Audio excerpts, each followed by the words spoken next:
Le long de la rivière Due à Monrovia se trouve une communauté d'environ 150 jeunes connus pour la consommation et la vente de drogue illicite. Ceux qui vivent ici appellent le quartier Aboulé City et disent que c'est un havre de paix pour les chômeurs et autres personnes frustrées. Bénédicte Souza est un habitant et un leader de la communauté. Il explique que le chômage au Libéria a poussé de nombreux jeunes au désespoir. Beaucoup ont recours à la drogue pour s'en sortir.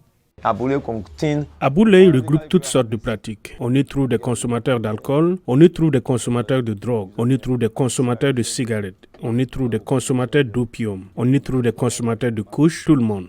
Souza explique que si le chômage au Libéria a poussé certains jeunes à commettre des crimes violents, des communautés comme Aboulé City offrent une sorte de protection à ceux qui y vivent. Nous ne permettons pas aux intrus, en particulier les criminels, de venir parmi nous parce que les habitants de la communauté se reposent sur nous. Nous sommes d'accord sur le fait qu'il s'agit de substances difficiles que nous ne sommes pas censés faire, mais en raison de la situation actuelle, nous le faisons. Mais malgré tout, il y a d'autres choses que nous faisons et nous savons que nous ne sommes pas de mauvaises personnes et que nous ne le serons jamais. Un rapport de 2023 de l'Action mondiale pour le développement durable indique qu'il existe 866 ghettos comme Aboulé City dans la seule capitale du Libéria. Le rapport estime qu'environ 100 000 jeunes à Monrovia ont des problèmes liés à la toxicomanie. Les défenseurs des droits de l'homme affirment que la guerre civile qui a sévi pendant 14 ans au Libéria dans les années 1990 et au début des années 2000 est à l'origine de cette épidémie. Depuis la fin de la guerre civile, la question des drogues a commencé à se poser dans le pays. Au début, ce sont les seigneurs de la guerre qui s'en occupaient. Il est donné aux combattants pour qu'ils soient plus courageux sur la ligne de front. Parce que, jusqu'à ce moment-là, ils ne peuvent pas retrouver leur esprit. Il leur donne le courage de se battre.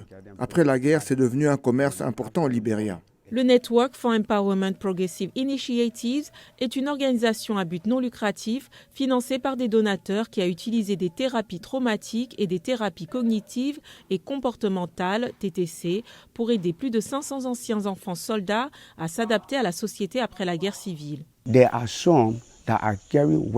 Certains portent des armes. Il y en a qui, à cause de l'abus de drogue, veulent maintenir ce statut et sont devenus des voleurs à main armée.